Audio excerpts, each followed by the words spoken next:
नमस्कार। कल के क्लास में हमने ये सीखा कि कैसे सुबह सुबह जब एक दूसरे से मिलते हैं एक दूसरे का स्वागत कैसे करते हैं, अभिवादन कैसे करते हैं। जैसे कि मैंने बताया था नमस्कार, नमस्ते या शुभोदय, राम राम जैसे भी बोलते हैं हम लोग भी वैसे बोलते हैं। ठीक है, नमस्कार, नमस्ते, ಪ್ರಣಾಮಗಳು, ಶುಭ ವಂದನೆಗಳು।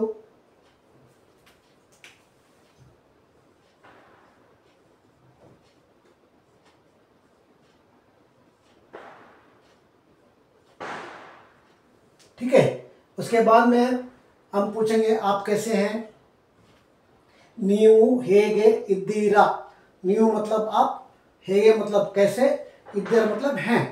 आप कैसे हैं तो बोलेंगे मैं ठीक हूँ, आप कैसे हैं, ऐसा सवाल करेंगे। बाद में उसके बाद में चाय कॉफ़ी के बारे में पूछा जाता है नॉर्मली। चाय पिया क्या, कॉफ़ी हो गया क्या। तो टी आयता मतलब टी हो गया, चाय पिया। या कॉफ़ी आयता, आयता का जवाब होता है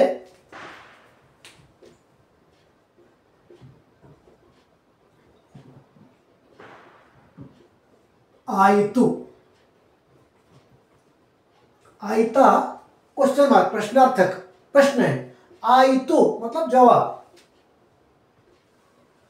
चाय हो गया, टी आयता, कॉफी आयता, तो बोलेंगे आयतु,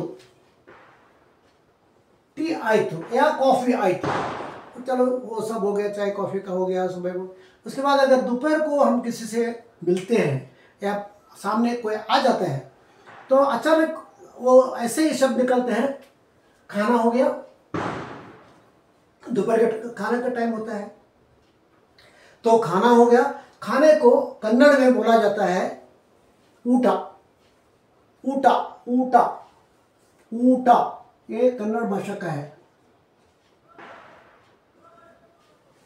कन्नड़ में बोलते हैं ऊಟ। ऊಟ आयता मतलब हो गया, हमेशा वही होता है आयता। आयता मतलब हो गया क्या, सवाल। आयतु मतलब हो गया, तो वो जवाब देंगे नन्नदु आयतु मतलब मेरा हो गया। नानु नन्नदु एक वचन होता है, नाहु नन्नदु मतलब बहुवचन होता है।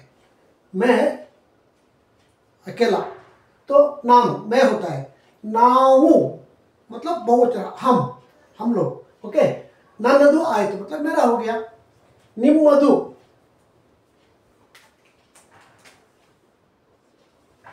निम्मदु आयता, निम्मदु मतलब आपका। निम्मदु का मतलब होता है आपका।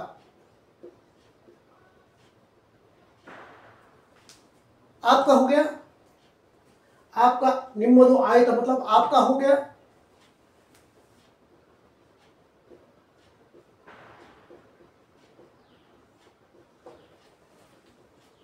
तो खाने पीने के बारे में हो गया। उसके बारे में क्या खाए, जनरली आज सहज से हो जाता, क्या खाया तो या तो रोटी सब्जी होता है या फिर दाल चावल होता है। तो यहाँ पे खाने में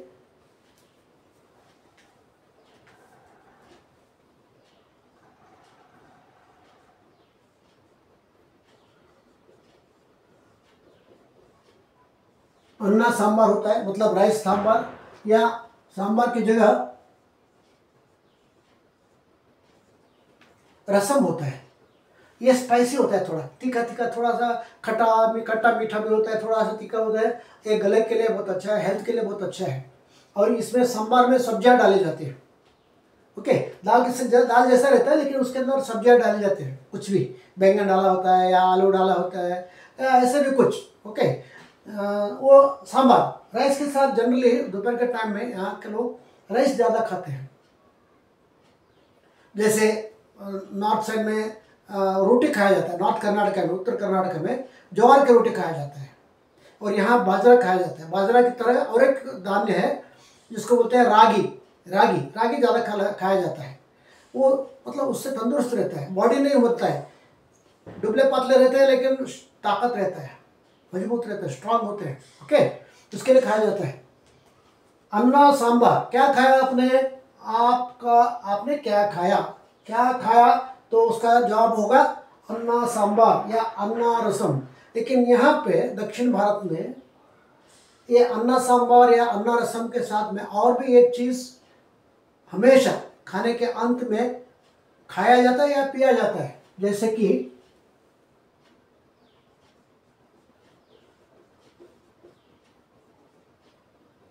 मोसरू या छाछ। मोसरू का मतलब होता है दही, दही जरूर खाते हैं, यहाँ के खाने में दही होता ही है। खास करके कुछ राज्य ऐसे हैं उत्तर कर्नाटक में जहाँ गर्मी बहुत पड़ती है, खास करके समर में, ओके, वहाँ पे चाहिए चाहिए, धूप बहुत होता है, गर्मी भी बहुत लगती है, गर्मी के मौसम में छाछ या दही तो होता ही है। छाछ देने का रिवाज है, कोई भी घर पे आता है तो छाछ देते हैं या गुड़ के साथ थोड़ा पानी देते हैं प्यास बुझाने के लिए। तो मोसरू मतलब दही और छाछ मतलब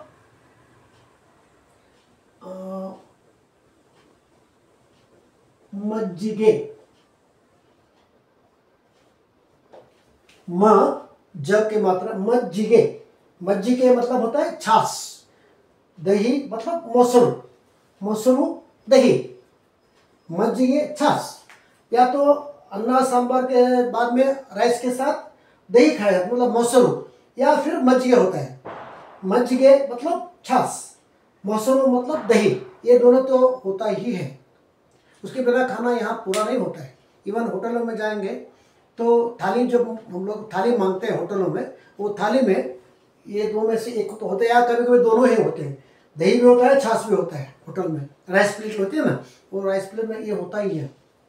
ओके, तो ये हो गया खाने के बारे में, ये खाना होता ही है। उसके साथ में कभी कभी इसके साथ में कोई पूरी दे देता है या फिर पूरी या कोई रोटी दे, चपाती दे देते हैं, वो सब हो जाता है खाने में राइस वहाँ होटल में। लेकिन घर में ज़्यादातर दोपहर के टाइम में ये खाना जाता है।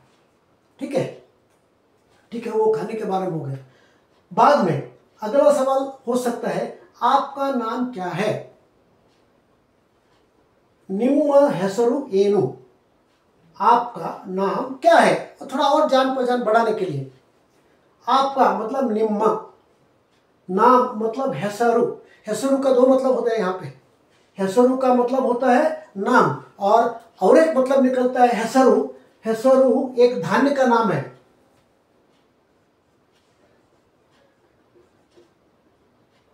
हेसरू का मतलब होता है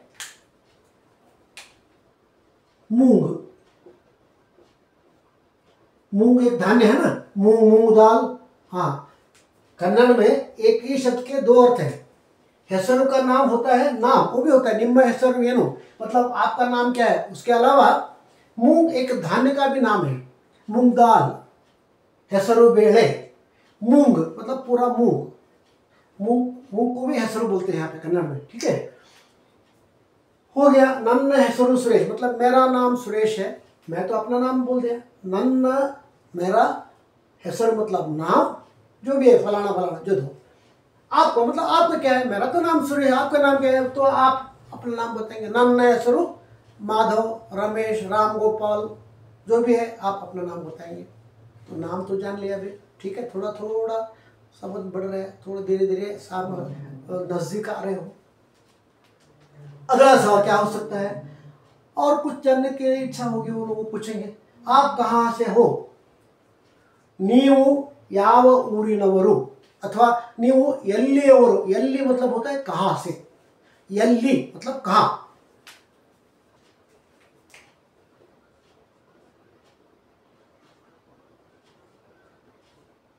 एल्ली का मतलब होता है कहाँ। तो आप कहाँ से हो, मतलब आप कौन से गांव से हो, तो आप क्या बोलेंगे, नानु, नानु मतलब मैं, अलाहाबादिनवनु, नानु अलाहाबादिनवनु मतलब जो भी गांव से, जो भी प्रांत से हो, जहाँ से भी हो आप बोल सकते हैं। नानु मतलब मैं अलाहाबाद से हूँ, मैं अलाहाबाद से हूँ, मैं इलाहाबाद का हूँ। आप कहाँ से हो, ನೀವು ಯಾವ ಊರಿನವರು अथवा ನೀವು ಎಲ್ಲಿಯವರು। तो जवाब क्या होता है, नानु मैं अलाहाबाद से हूँ, तो नानु अलाहाबादिनवनु। आप जगह को बताइए, मैं वहाँ का हूँ, मैं तो बेंगलुरु का हूँ, या तो मैं बोलूँगा मैं हैदराबाद का हूँ, तो आप कहाँ से हो भाई, मैं पटना से हूँ, या मैं दिल्ली से हूँ, मैं औरंगाबाद से हूँ, जो भी है प्लेस का नाम बताया जाता है। ठीक है, ये ऐसे धीरे धीरे धीरे बात बढ़ा सकते हैं। मुलाकातें होती रहेंगी तो बातें बढ़ेंगी, मुलाकातें होंगे बातें बढ़ेंगे तो आपका जान पहचान होगा, एक दूसरे के करीब आने के संभावना ज़्यादा है, चांसेस ज़्यादा है। अगर उनका आपको अच्छा लगेगा, आदमी अच्छा लगता है तो मेल जोल बढ़ाइए और थोड़ा नज़दीक जाइए, जान पहचान कराइए। ठीक है, ये सिर्फ इसके लिए काम नहीं आता है, बातचीत करने के लिए, गप्पे मारने के लिए, जान पहचान बढ़ाने के लिए नहीं।